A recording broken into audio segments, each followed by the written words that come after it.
The story of Hollis Daniels is one of tragedy and a series of misfortunate events. By all accounts, a crime was clearly taking place, but law enforcement could only do so much to keep up with the circumstances at hand. And eventually, it resulted in the death of a police officer while they were simply trying to be kind while doing their job. My name is Ben. And I'm Nicole, and you're listening to Wicked and Grim, A true crime podcast. Warning. The following podcast contains graphic content and material intended for a mature audience. Listener discretion is advised.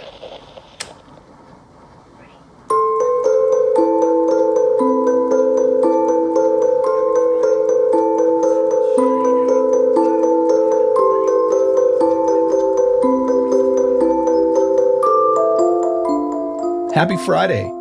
What's Happy shaking? Friday. Whoa, this feels funny. It's the second episode of the week for the first time ever here on Wicked and Grim. Mm-hmm. How's it going? Well, kind of. Because sometimes we have Halloween week. you know? Well, yeah, but the Full you episode. you know what I mean. Yeah, first week. We're it's a looking big deal. at doing it 2 times a week, so it's the first time actually putting it out 2 times in a week for that attended schedule. It feels kind of funny. It does feel funny. It does feel weird.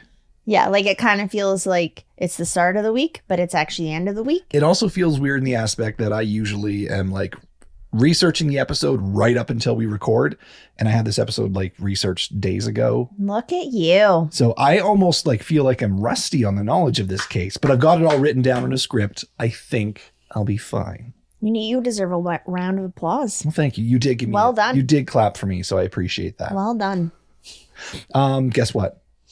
That's what I got a haircut today, and then I made chocolate chip cookies. you did. Yeah, I came home from a photo shoot and I think I've already eaten 4.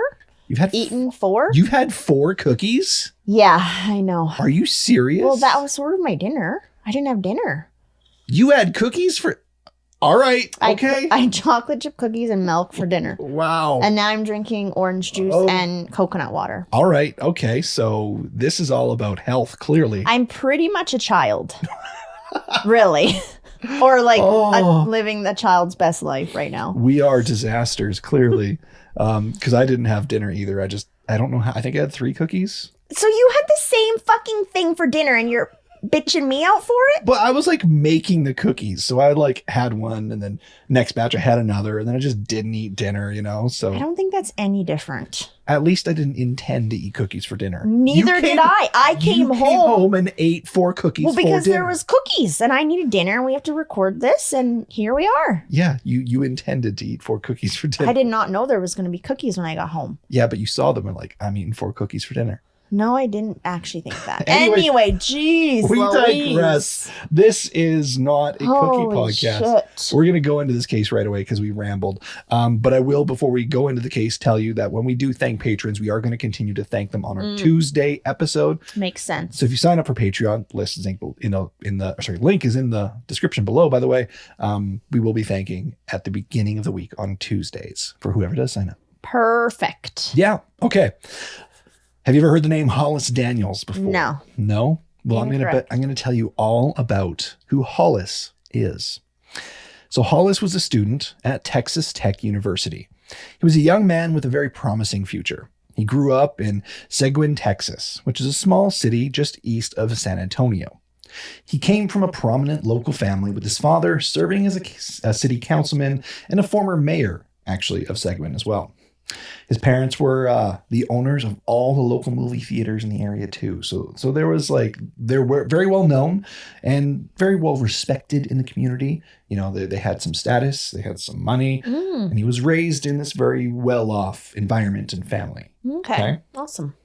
Now, it is unclear if the traffic stop that occurred shortly here after that we'll talk about was routine or targeted, but either way, he was pulled over. Hollis Daniels was pulled over this one evening. Now, once they ran his license plate after pulling him over this evening, they knew exactly who he was, of course, being prominent in the community, his parents being known and everything. And the police were very happy to talk with Hollis on this one particular evening because Hollis had recently been reported.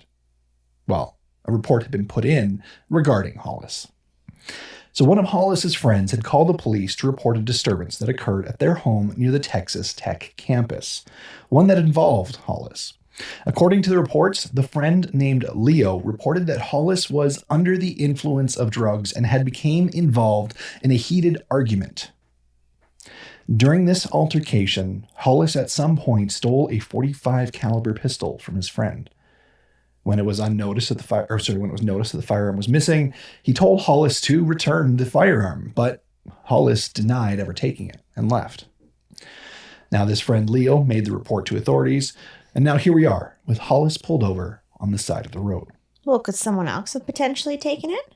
He just assumes it was Hollis? Well, I mean, there was no one else really there. Like, it was there was a heated argument, then Hollis left, and the gun's now gone. Okay. So it was kind of clear that, hey, something's going on here. But Hollis strictly denies, hey, I didn't take it, right? And Hollis immediately began facing questions about what happened at Leo's place with the officers. He told police there was a bit of an altercation. He got knocked down, but he was very adamant there was nothing that occurred that would have been deemed assault. He's like, yeah, kind of got knocked to the ground. He's like, there's no assault involved. You can actually watch body cam footage of all this occurring. And he continued to tell them about how he had lost his phone at his friend Leo's place. And he was searching for it, but he had no idea about any sort of stolen gun or lost gun or anything. Now, the police, they pressed, and they asked him if he had any weapons or drugs on him, to which he simply said no.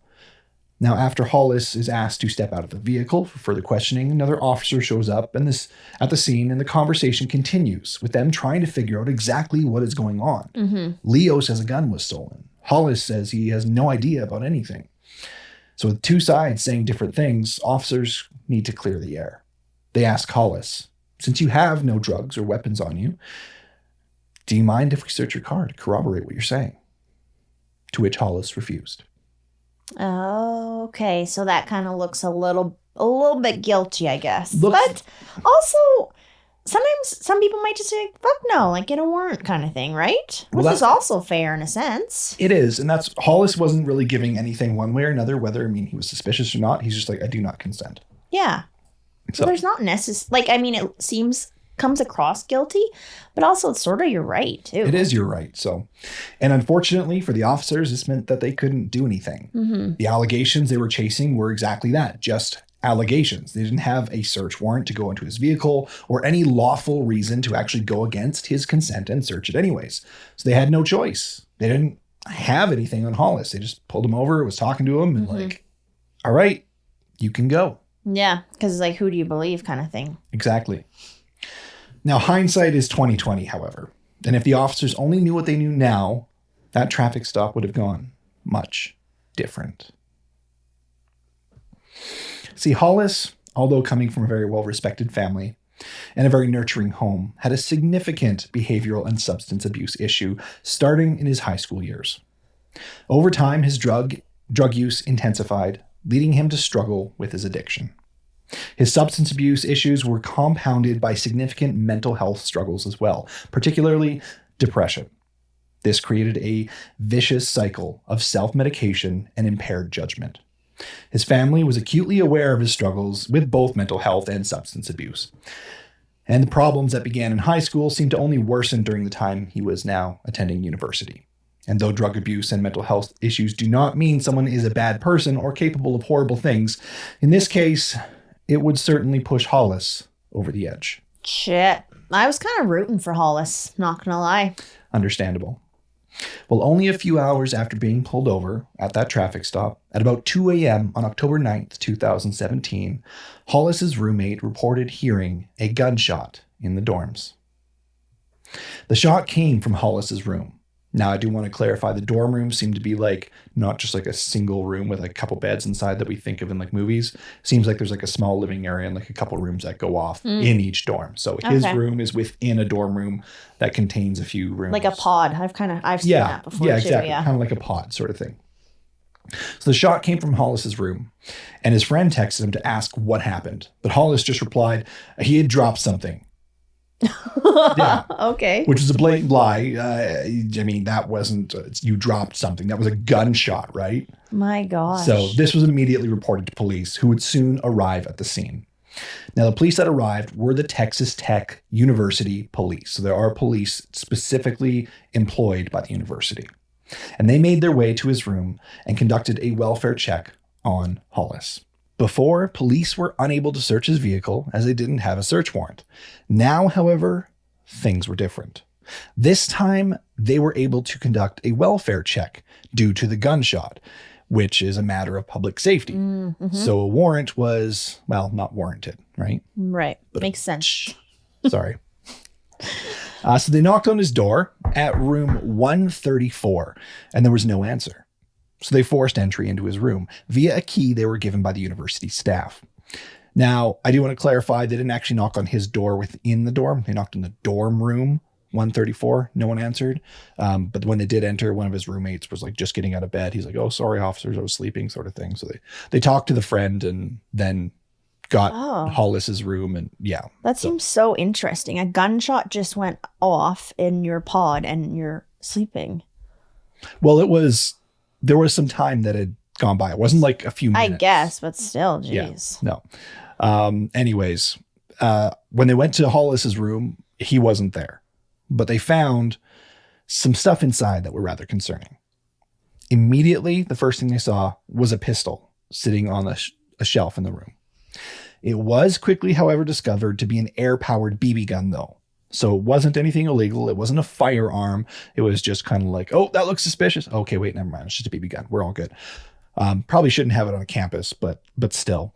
Nothing illegal going on. So it wasn't something that could have made the sound, and they continued to search. This wasn't the only thing that they found in his room. Different types of illicit drugs were uncovered all throughout his room. The more they searched, the more drugs they found.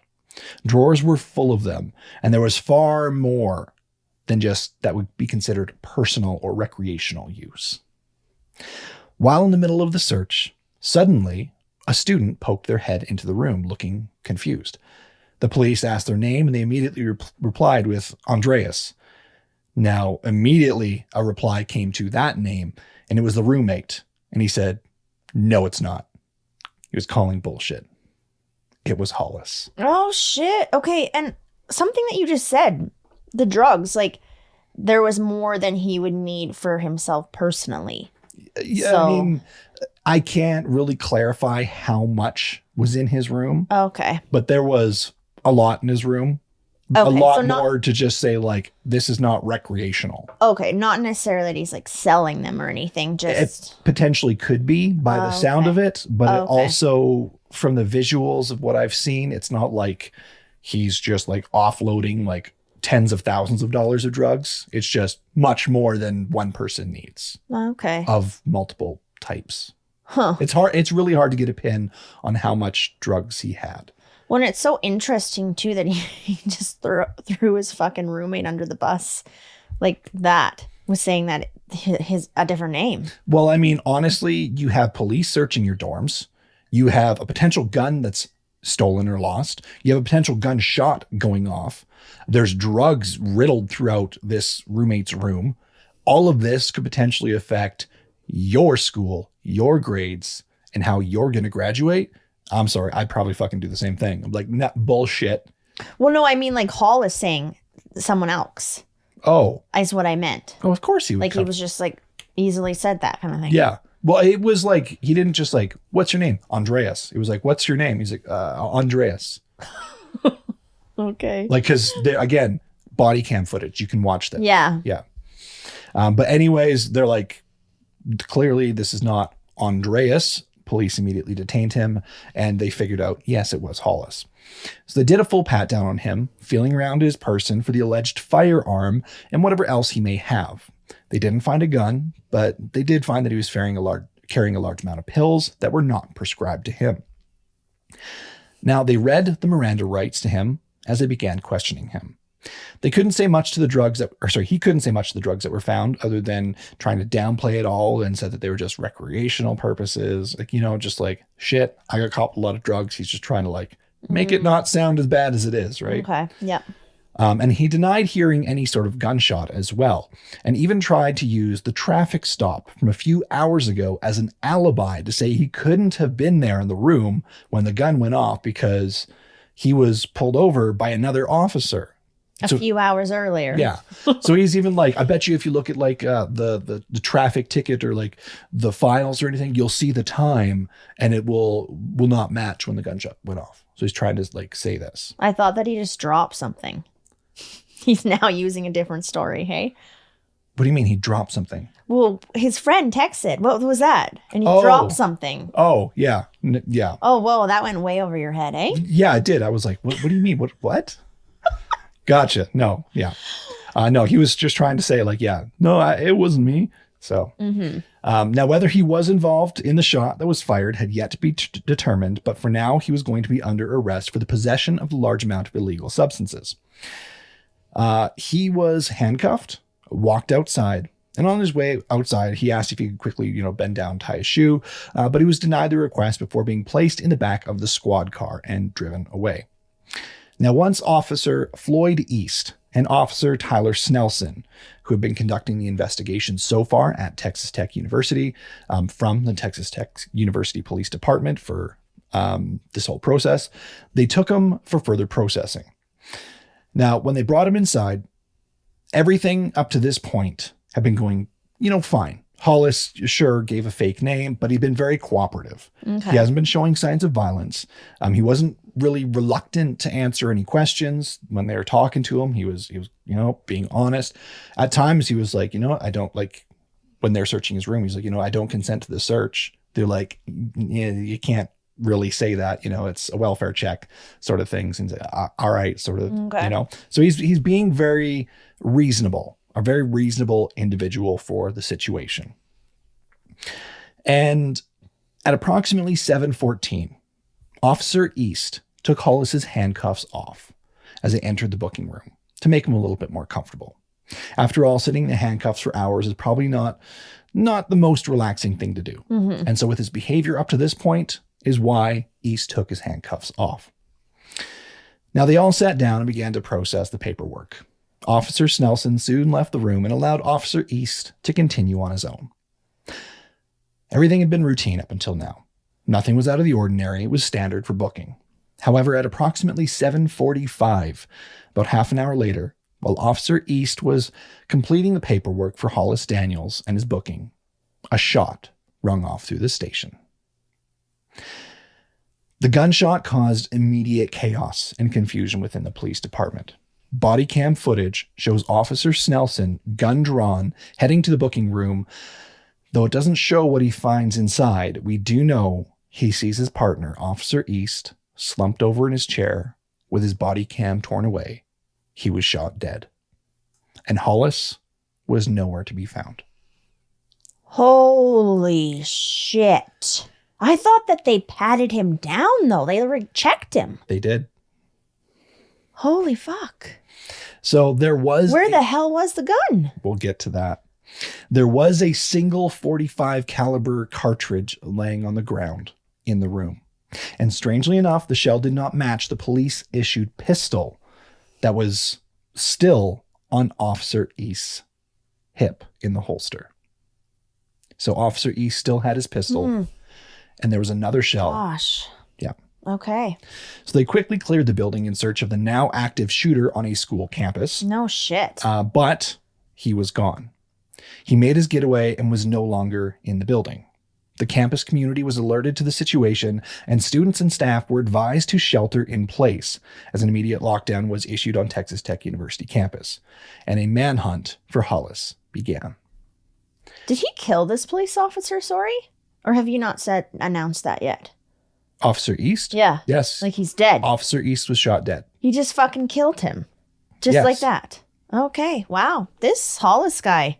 What a fucker. I was like thinking, I don't know, feeling bad for him a little bit. You were kind of rooting for him. I feel that. I get you there. Like, because I think it was sort of his whole mental health issues that he was having. And like, I know how much that sucks and can be like so draining and just brutal.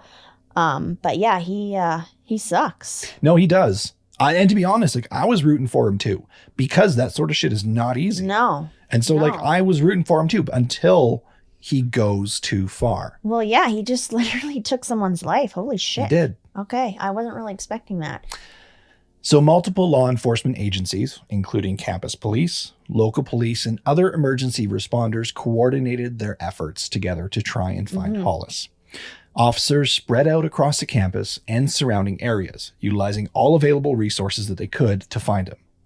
Authorities released a description of him and warned the public that he was armed and dangerous. The alert described him as wearing a white t-shirt and dark pants, and the public was instructed to contact police immediately if they happened to see him. Well, yeah, now this is like pretty scary because you know what he's capable of. Oh, exactly. Now, thankfully, though, it didn't take long before Hollis Daniels was found. He was found near Lubbock Municipal Coliseum. I stumbled at, my bad, which is situated on the Texas Tech University campus and relatively close to the police station where the shooting actually occurred. So he actually never did leave the campus. So Hollis was quickly apprehended without further incident at around 9:30 p.m., approximately an hour and 45 minutes after the shooting had taken place. So while the search for him was occurring, a .45 caliber pistol was found discarded in a storm drain on campus. This not only was proven to be the murder weapon, but the stolen firearm from Hollis's friend, Leo. Now the question remained, though, how did Hollis manage to hide the gun from authorities and smuggle it into the police station while he was being detained? You had a question already. And what was it? Sorry, I've moved on to another question.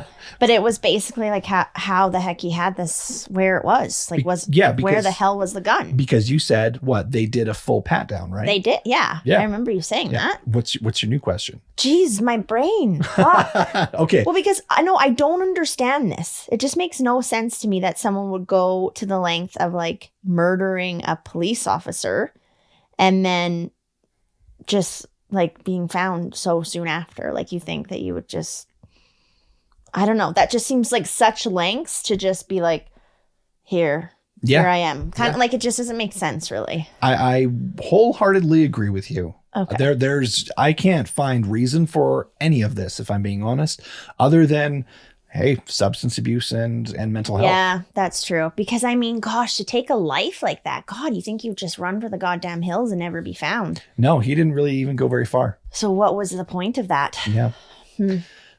So yeah, we're going to back up though. How did he actually get the gun into the police officer station while he was being detained?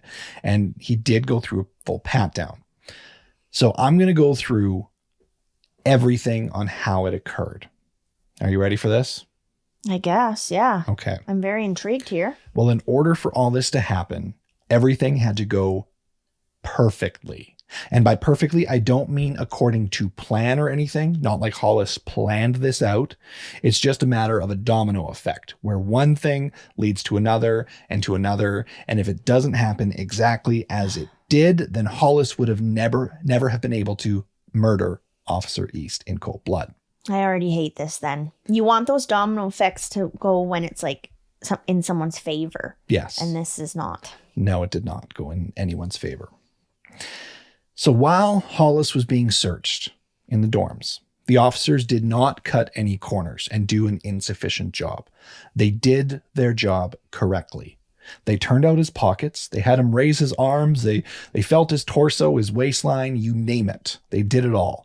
Yet the entire time, they never felt the gun that was tucked into the front of his pants.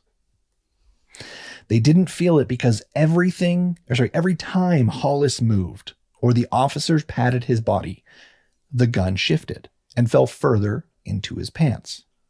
Each time they felt around, they might have just missed the gun, and the gun slipped further. And then they put their hand where the gun was, and then it slipped further. Always missing the gun while always ensuring they still patted down completely and sufficiently. Damn, really? They missed contact the entire process until eventually the gun had slid down his pant leg, coming to a rest in the bottom cuff of his pants when the search ended. Oh my gosh, that seems impossible. But that's exactly what happened. Wow.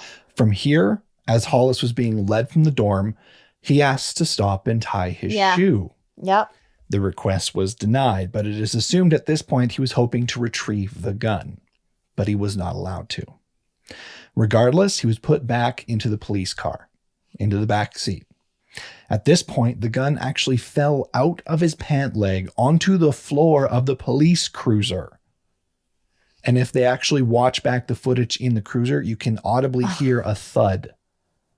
No. With the cuffs still on his wrist behind his back, Hollis managed to maneuver the gun back into place and tuck it into his sock without being noticed. Wow. How? I don't know. Like I say, the perfect domino effect. Because in the video, you can literally see that, or hear, or whatever, the gun fully fell out of his pants. It's not like super loud, but you can hear a thud. So like it was out of his pants. It was out of his pants. And he managed to do that. Yes. Okay. Wow. From here, once inside the station, Officer East's kindness was the final thing that Hollis needed. Officer East, having compassion, he removed Hollis's handcuffs because of his so far good behavior, and he began the processing. Damn. There is security footage from the booking room, which shows Hollis tying his shoe where he is actually retrieving the pistol. Mm-hmm. From here, he waits the right moment. He strikes up a conversation with Officer East by asking about his family and his kids. And then in that moment, he raises the gun, shooting and killing Officer East.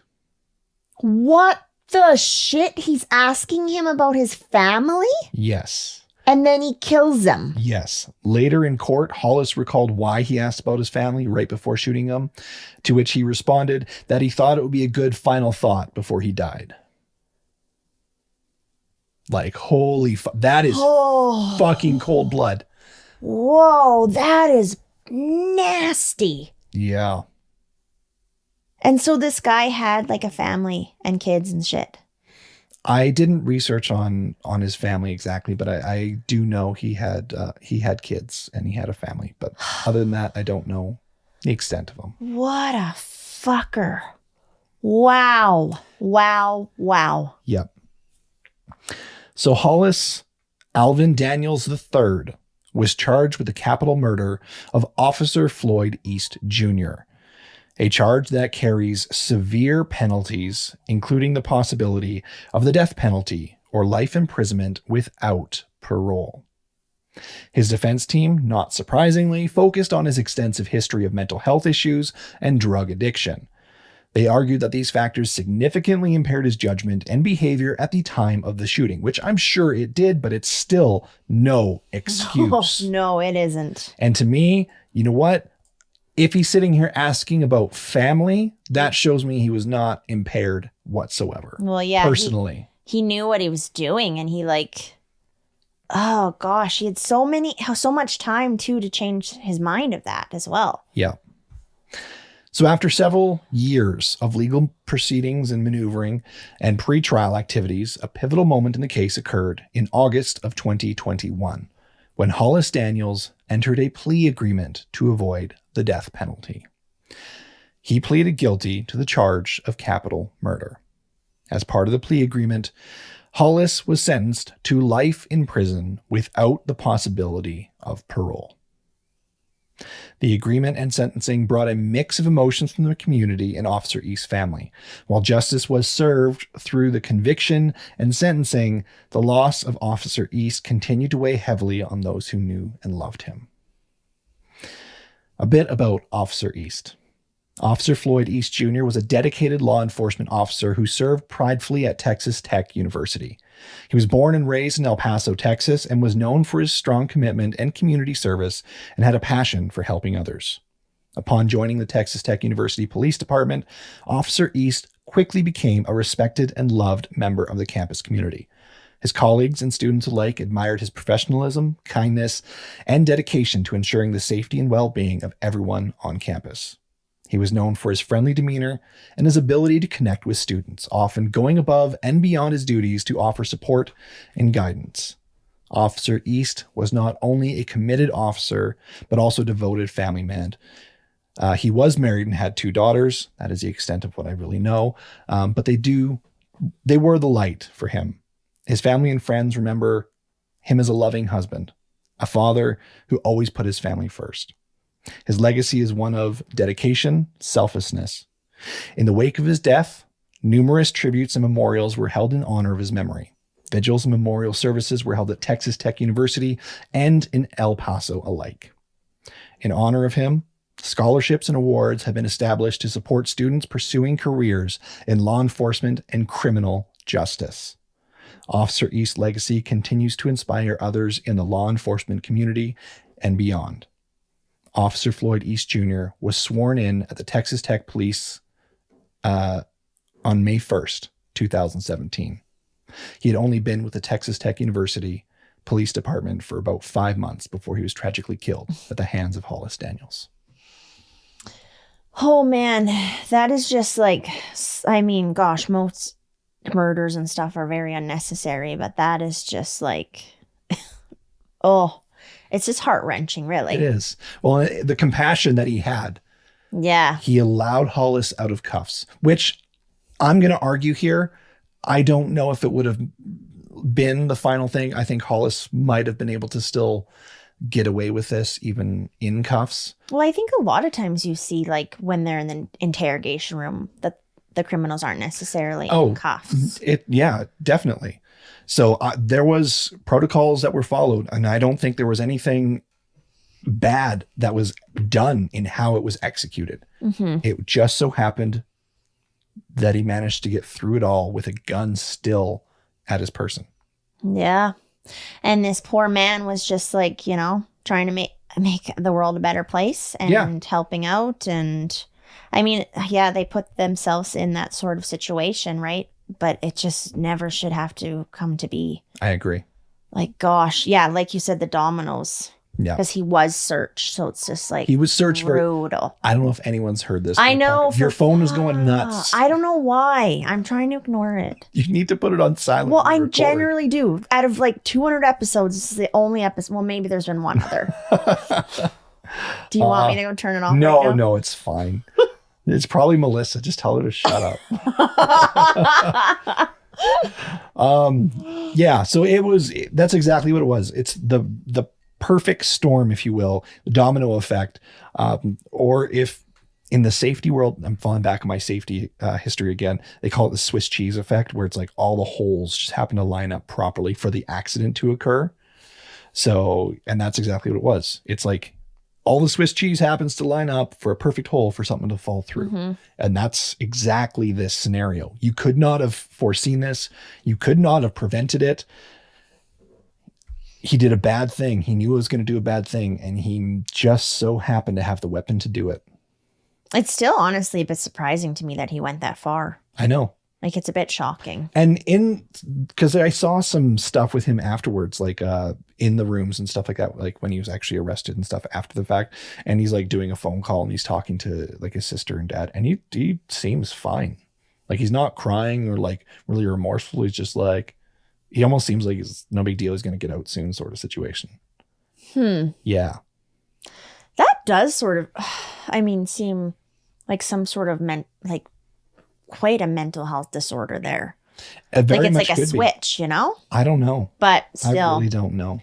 I mean, still, gosh, he took a life, and that is just so bad. Throughout any of the video that I saw with him, he was very much so calm, cool, and collected. And he just, I don't know, even though he'd taken a life, he was still the same. Wow. That's bizarre. Yeah. So scary. That's a story of Hollis Daniels and Officer Floyd East Jr. Huh. Shit. Yeah. So I don't know. Gosh, I mean, lots of times at the end of the episodes, I'm just like speechless, don't know what to say. Yeah. But this one's like really got me because it was just all a little bit unexpected, and it's kind of hard to explain, right? Like, you know, why the fuck that happened. Well, and that's the thing, because there's interviews with the Texas Tech Police Department, and they're like, why did this happen? And it's like, what the fuck do they say? Mm-hmm. Like, it happened. No one did anything wrong. It just... Well, no. And like those people too that did pat him down, they probably feel so bad, but they didn't do anything wrong, but I can only imagine that just like. Well, it was Officer Snelson and Officer East that patted him Oh, down. it was them that fucking patted. Yeah. Okay, for some reason I thought it was others. Oh gosh. Yeah. Okay. This just keeps getting worse for me. Can you They were the see ones. that? They were the ones who went to the call of the alleged shooting.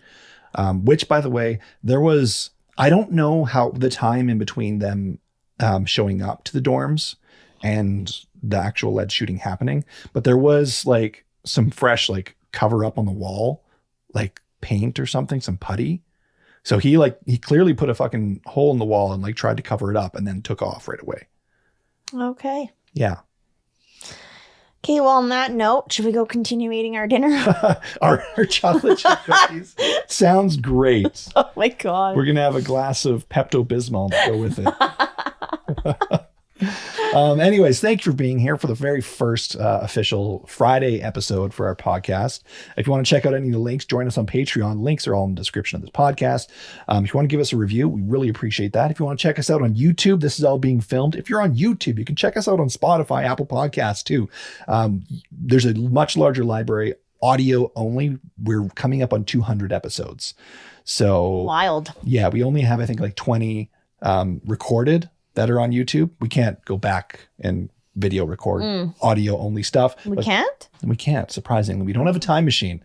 But going forward, everything's going to be video. We will be putting it on YouTube. So you can check it out there, or audio, Apple Podcasts, Spotify, you name it. Wherever you get your podcasts. Yeah. Yeah. There you go. There you go. What a spiel. Wise words from Nicole. All right.